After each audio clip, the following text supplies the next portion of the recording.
Steve, oh my gosh. Okay, before I get started, I always know when it's tax time. Oh, Do you know I why? do. Why? Not because of the CPAs, not because of taxes, but there's certain people that come out of the woodworks that are just total scam artists. It's like you can be your own business. All you have to do is pay three easy payments in 9 minutes, or whatever, right? So I thought we should talk about it this week on Tea and Coffee Hub. So everyone, welcome to Tea and Coffee Hub. My name is Karen, and this is Steve. We're your co-host. And I think we need to talk about this because this is something we come across a lot. Is your business idea actually a business idea? Or is it a fantasy? Because I've seen so many people have this fantasy that, and then they pour thousands and thousands into it, and they're upset because they wasted all their savings, they wasted their retirement, Right. and some of the ideas are absolutely insane. Yes.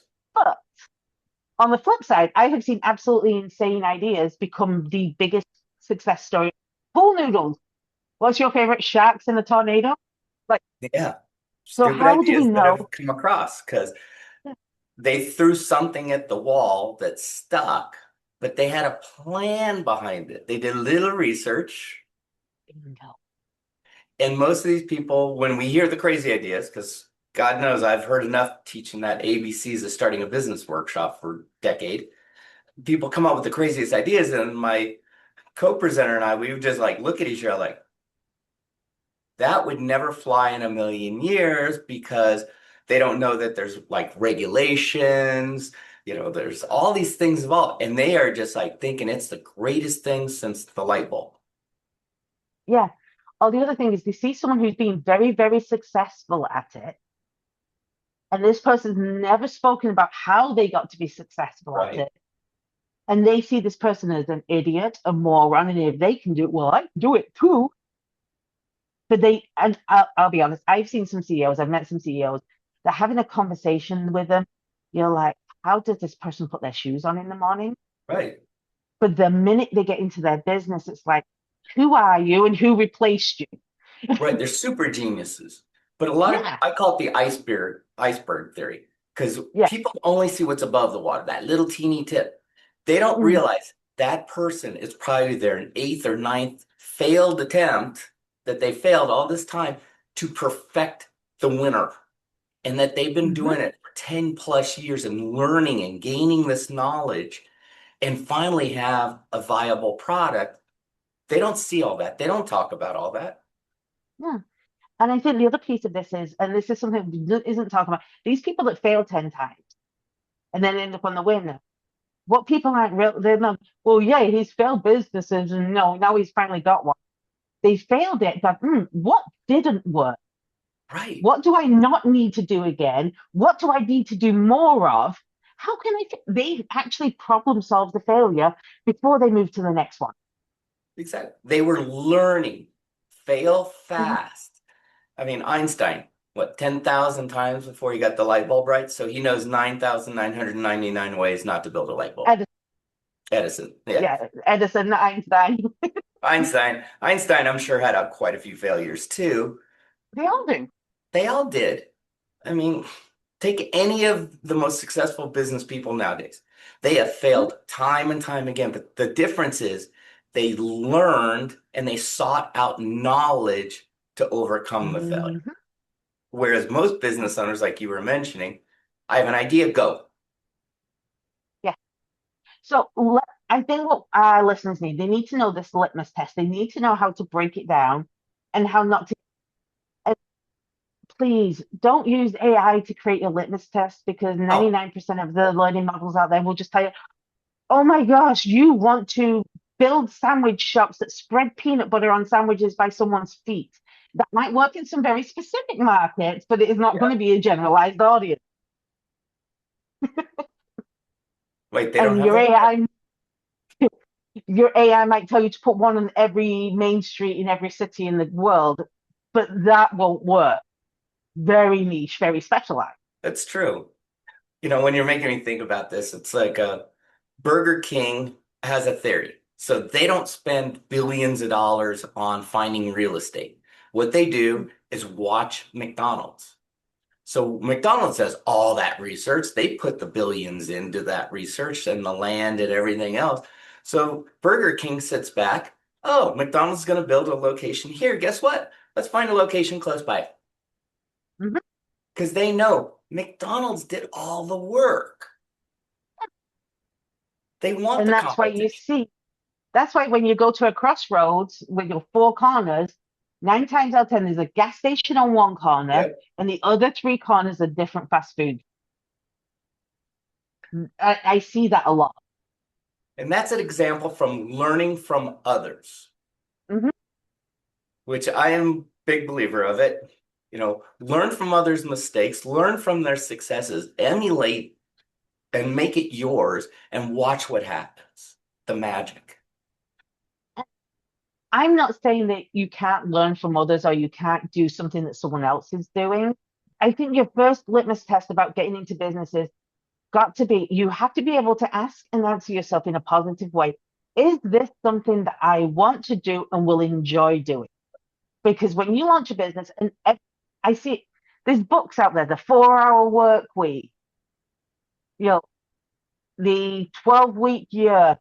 These are great, speed up books, but they're not the books for starting a business. And most people ignore that your first, I'm going to say anywhere from 3 to 12 months, depending on the business, Yeah. is the most time heavy component of your business. Well, I've been preaching a long time. It's like, let's do the research and the heavy lifting up front before you put a penny in it. That'll see, is this a viable business and is this the business you want to do? Yes. Because it has to be your passion, your desire. If you're not feeling it after doing all that research and heavy lifting, don't do it. You're going to be miserable.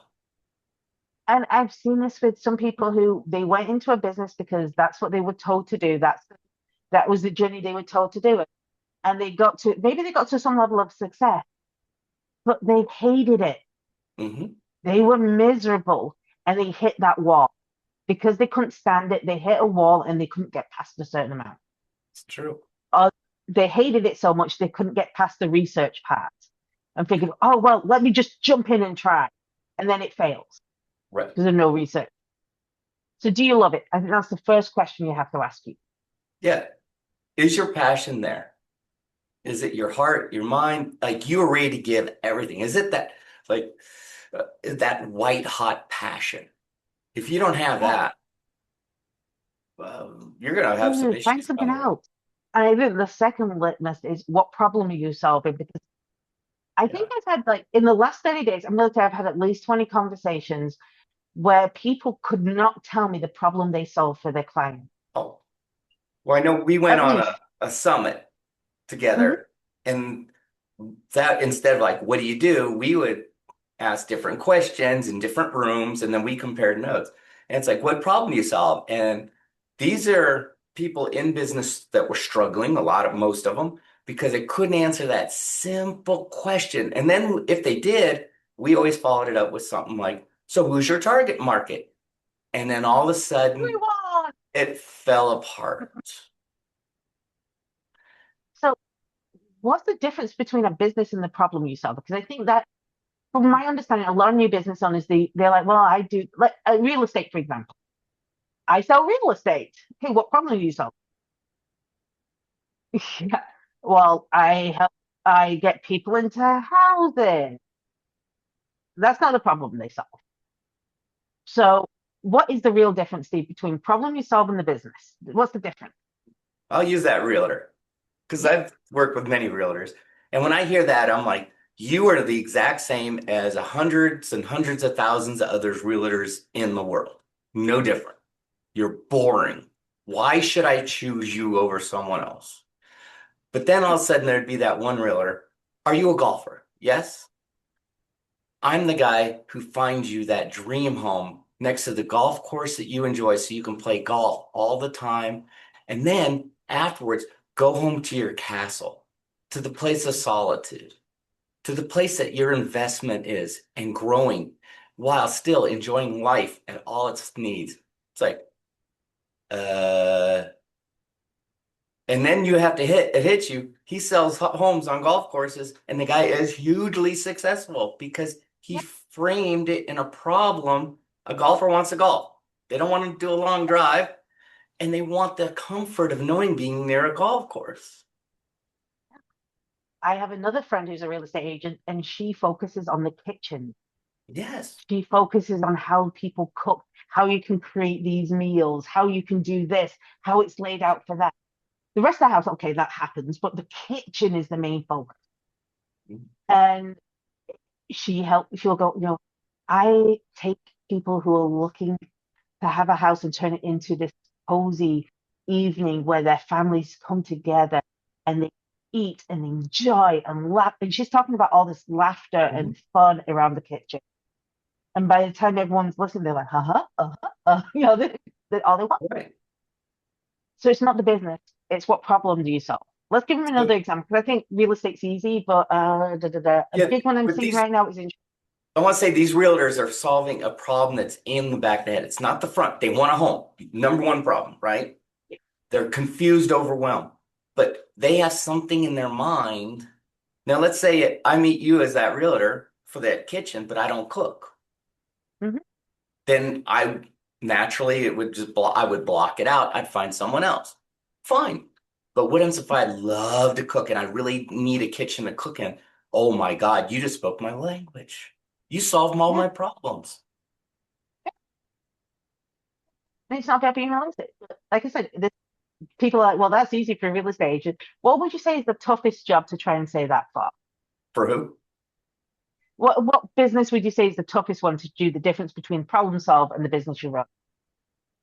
Oh boy, it's throwing me on the spot, huh? Uh, I can give you one actually, just out of it. This is one I see a lot of people who do marketing. oh geez, they're all the same, right? Almost. Everyone I see is like, I can do 5 posts a week for you. They're always talking about the list, But not the what problem. they do, not the problem of the person they're trying to solve, not the with them. There's no with them in it. God, I love a good whiff. Yeah, I can get you 10 to 20 appointments next week. Mhm. Well, first, that's false. Yeah, I can get you 20 appointments, no problem. And it won't be anything that you want. And this is where the bot people get you all the time. I see so many people fall for, we can get you an extra 2,000 subscribers on Instagram. Just $29. That isn't solving, that's actually creating problems.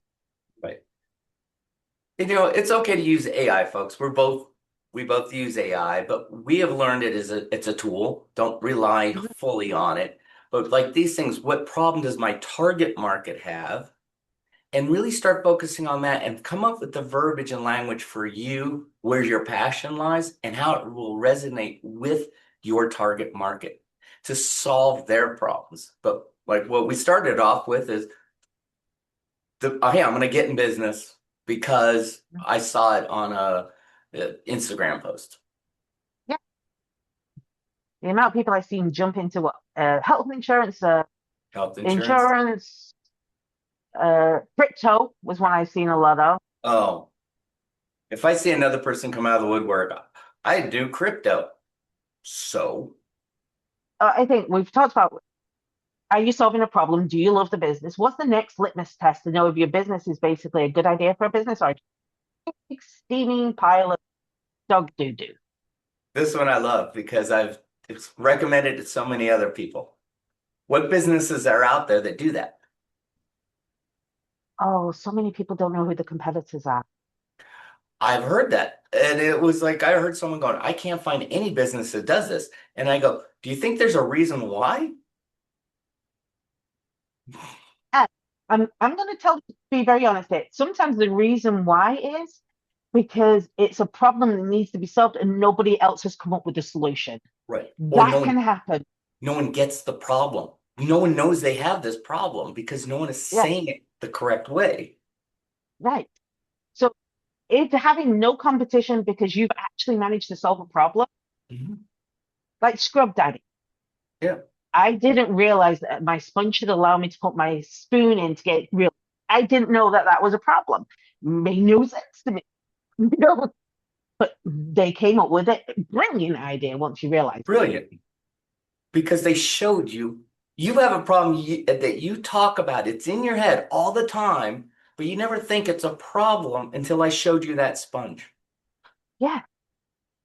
That's right. Sham wow. Yeah. I mean, one of the dumbest and greatest ideas all rolled into one. You didn't have a Just problem because, about picking up stuff. You just grab more paper towel or a towel, right? yeah. But you can have a problem that no one has solved before because you actually have the solution. But what if the problem is something that is so unique to just such a incredibly this is, I think, because I have this problem, Mhm. everyone else has to have this problem. Right.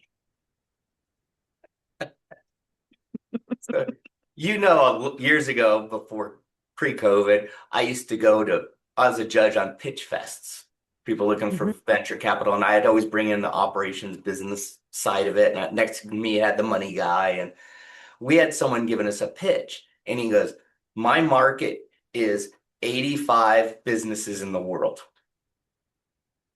And we were like, everyone's jaw hits the ground. He started his pitch like this. He knew his market inside, outside, upside down. He knew their problems like there's no tomorrow. He creates, and changes the light bulbs that go into nuclear reactors down below so you can see the rods. Genius, because Genius.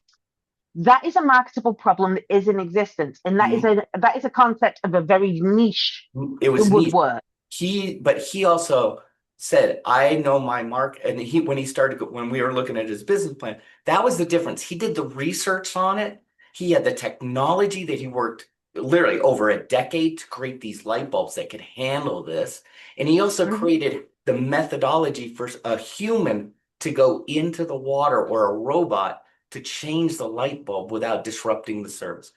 He spent over a decade creating this idea that is in such high need that people who are running nuclear reactors are thinking, how are we going to change the light bulb? Well, we don't even have a light bulb. We'd like to have a light bulb, but no one creates it. Yeah, but that's an example of a very niche, unique idea that Yeah, does work. it The does amount of work. times I hear the unique niche ideas that's like, Yeah, who's going to pay for this? right. But he came to the table with that. Whereas we Yeah, hear most of the time, people have not done their research. They're not passionate about what they do. They don't know the target market. They don't know the problems that they're going to solve.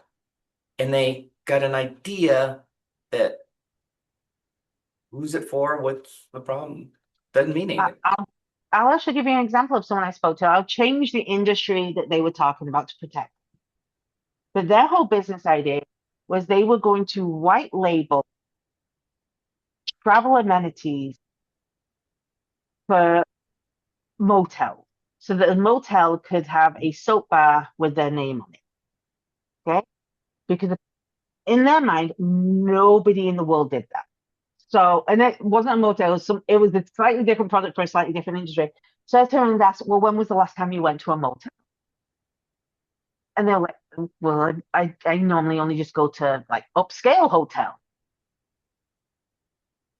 And they have these, and I says, but what brand? And if you go into an upscale hotel, what brand in there? Oh, well, they're showing the designer brand. Yeah, because it's upscale. They want to prove that they have this designer stuff there, right? And whose label's on it? Hmm. Hmm. But it was the lack of research and this super niche idea but they had it in their head and again, different industry, like going to Super 8. They thought they could get their idea into Super 8, which is Okay. a very large motel chain, right? But that's where they were coming to me from. And I was just like, we need to rethink this Right. because that's not going to be something that you get into at that level. The idea of going into it on a smaller level was beneath them as far as they were concerned. They didn't want to do it for like restaurants that only had two or three restaurants to make them look extra fancy. they had their head set up just on this huge chain, and that was going to make them a millionaire within 3 months.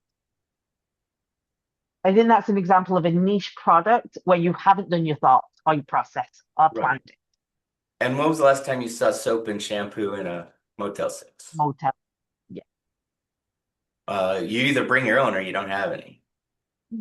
Right. And that's the other part of it, because I was like, most of the places that they were suggesting did not, if they provided soap, it was in a public type restroom with a little pump thing that you used to Right. put your hand under. There was nothing beyond that. So is your idea niche because it is an amazing nuclear light bulb? Or are you just trying to cost businesses more money than they're actually willing to spend at this point, and they probably won't buy into you? Exactly. I think this is where that research comes in. And is that really where your passion is, or are you just trying to get quick? It sounds like a quick buck here. Quick buck. And I think that's the other thing about the litmus test about is it shit or is it good? How long is your plan? I've asked people, what's your 30, 60, 90-day plan? And sometimes they can go, and they go, so, okay, what's your 1 year, 5 year, and 10 year? And they look at me like I'm speaking a different language. Right. How much planning should you have for a new business before you actually start investing huge amounts of money in it?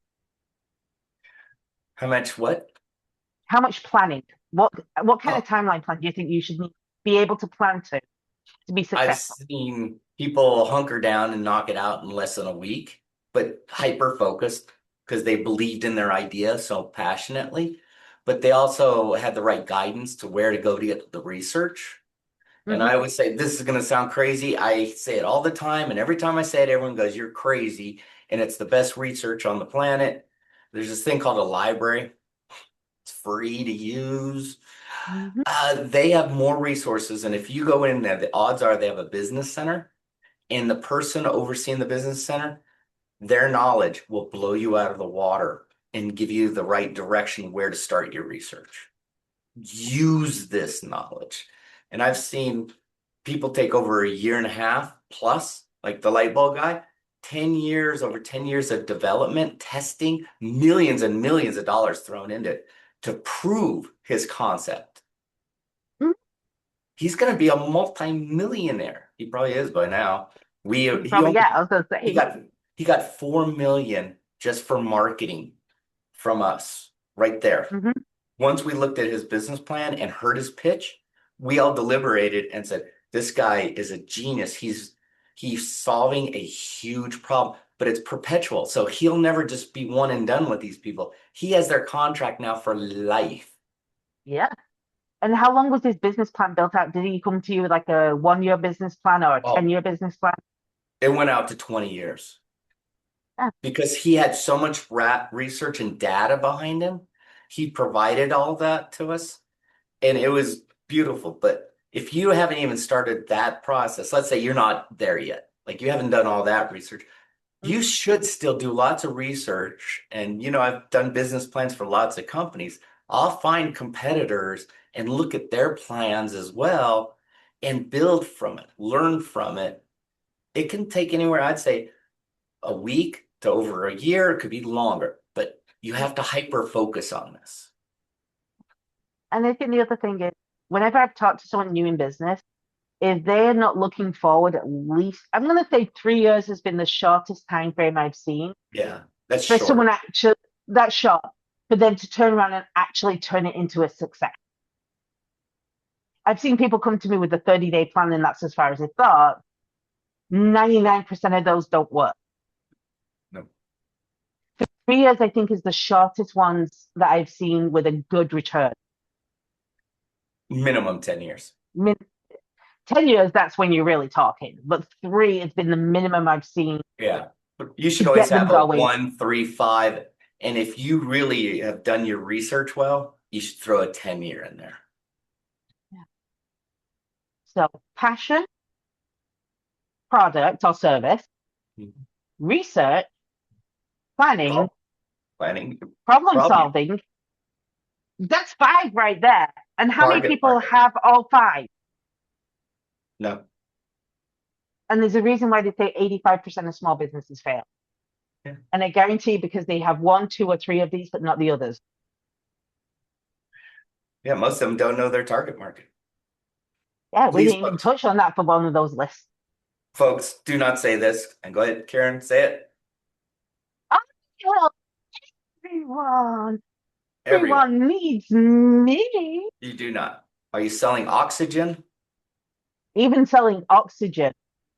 That's still Still a not your niche target market. market. It's still niche market. You can't say you sell oxygen to everyone. No, if you own all the oxygen in the world, controlled it, Then that would be everyone in needs your everyone. product. Yeah. I So don't think we're there yet. you're not there yet. So you don't serve everyone. And I see that all the time. Oh, yeah. But it also comes Yeah. back to their passion. So Yeah. whatever it is, they think everyone needs it, but they're not thinking clear because they haven't done the research Hmm. and they haven't figured out a problem that they're solving for everyone. Right. And I, I just wanted to bring this up because I'm seeing so many people just so passionate about wanting to start business because tired of their jobs. They hate working for someone else. They feel like they're underpaid. They don't like the working hours. They want, and if you want to become a small business owner because you want to work less, sweetheart, that won't happen at first. We got bad news for you. Sorry, reality will check in. This is a reality check moment. Yeah. You're Could going to you get work to that more point? and make less to begin with. Yeah, to But begin do with. your heavy lifting while you're still employed and do the research before you start your transition. Notice transition to Hmm. your business, not jump off the cliff. So, question: how much? Let's say you starting this while you're employed Mhm. and you're building a business. How much should you have to be able to say sayonara to that job? Oh, well, take your salary, whatever it may be, look at gross pay, add on 25% because now guess who the tax man's also coming to you for is your taxes on top of your own taxes. So you're going to think of that. Okay, if the company covers health insurance, that's all on you now. Any benefits, that's all on you now. All the perks, bonuses, all on you now. Oh, and then when someone pays you, you now have costs, credit card fees, maybe cost of goods. So all of a sudden, it just shrinks right down. And then let's say you're the only breadwinner in the house. Oh, Oh, okay. Or you both have income. You just cut out half the income and added more expense. This is where math is your friend. You have to think of these things. You not only do a business budget, you have to do a personal budget because your personal life is going to change a lot. oh yeah, big time. I have expenses that I never realized I would ever have before becoming my own boss. Right. Most people don't because they think, oh, I'll make 100,000 in my first year. Well, you could, and then you start realizing all your costs and expenses, and you're back with $5 for the whole year. Hmm. Yeah, that credit card fees one is a common one that I hear. Oh, Oh, well, I root. just did a $5,000 invoice. Why didn't I get $5,000? Oh, was that a taxable thing too? Yes. Oh my gosh. Oh, Oh, do you have to pay an accountant to do your taxes? Because that's probably not your specialty unless you're a CPA for your tax genius. but as we've covered before, accountants, bookkeepers, CPA, they're very much so worth the investment. If Gold, it they're is gold. not what you do, they go. They will save your butt time and time again. Pay them. Get one, a Hey, good one, and pay them. but I think what the point of this is, it, it does look great to start your own business. Yeah. It feels good to be like, I'm my own boss. The card. Got to have a business And card with like a title on it. it, it's awesome, right? But if you're not taking the research, the time, and the planning and the capability in the beginning, you're actually setting yourself up for a lot more problems than you need Yep. because it's not a magic wand.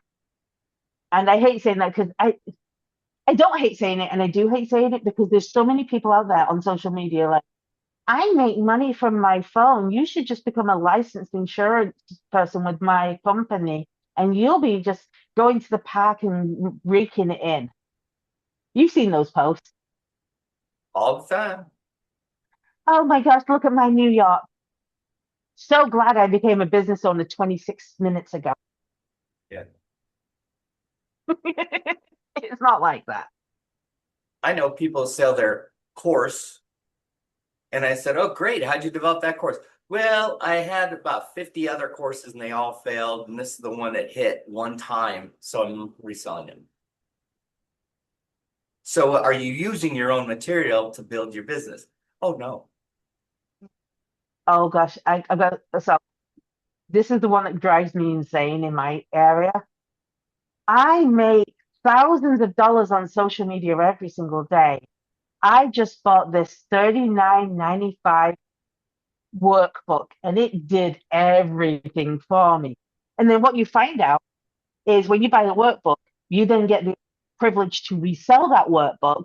And it's not that they're making money on social media, they're making money by reselling that same product to you. Yeah. You've seen those too, haven't you? I know someone who does that, Mhm. unfortunately. But the guy, the way he markets it is genius, and it's a part of a package. So you get the workbook. Oh, you didn't see the small print about the continuing monthly fee. Mhm. Do a little bit of research on here. Yeah. It's good to have the passion. Please don't lose the passion. But this is where someone, a mentor, an advisor, a coach, whoever, find someone who's been there, done it in that industry and get some little feedback, a little, devil's advocate, if you like. Get the Yeah. feedback and it will save you, well, money. It could save Time. you your, well, relationship, your home, all these things. Take the time and do the research. Because I'd rather see that 85% of businesses fail number get a lot smaller because Yeah. people spend a few weeks in the beginning figuring it out. Yeah. They're filing, get incorporated, get their EIN number, and go, guess what? I'm a business owner. And that's where it ends, right there. Yeah. Oh, but I got a pretty All right. website and a cool business card. Well, what do you do? They sell real estate. I help everyone. So please don't have a litmus test if your business is a good idea or a shit idea. We're not saying that because no one else is doing it and that because it's so unique, you'll never succeed. Listen to Steve's nuclear story. It proves it can. But if you do zero research, zero testing, and zero planning, you're setting yourself up for a lot of pain. Just spend the time, research before you jump in, before you file an LLC, before you do any of that stuff, before you put one penny into your project. Do the research because you're going to see, is it a viable product or not as you're doing your research. And this, I had an idea for one, start doing my research halfway through. I'm like, this is not a viable product. Yeah.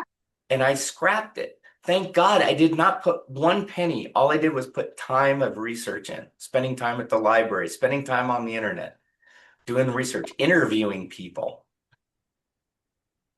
Like when a few months ago, when I had my idea for where I was going in my direction, we had a 2.5 hour call where we bounced it back and forth with each other So, before I even laid one penny into it. so folks, do the research, figure out the purpose. Do you have the passion and drive to keep it going? Why I use this analogy when it comes to that. Why do you think so many musicians don't play some of the songs you like in concert? It's It's because true. they can't stand playing them anymore, so they don't play them. Same Yeah. thing. Don't be that. And know who your target market is. What are their problems and how are you solving it? Yeah. And long-term success. Build that plan. Build the plan. You'll be more successful.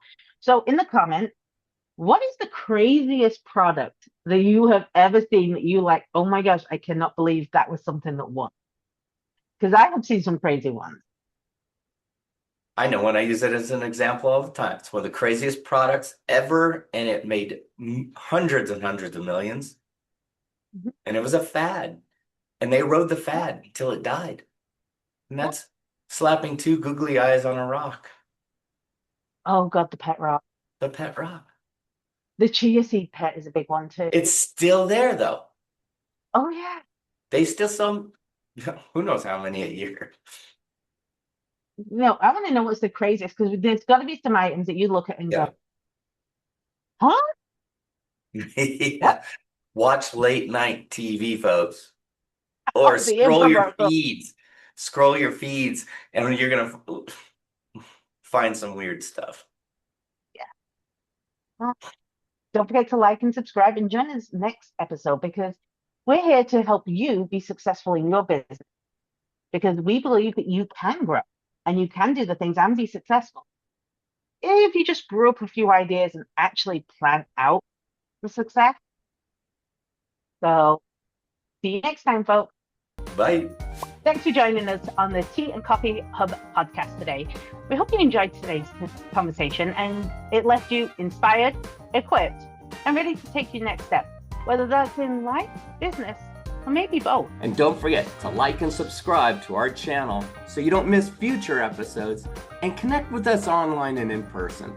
Share your thoughts in the comments section. Until next time, Keep sipping, keep growing, take action. and stop making excuses.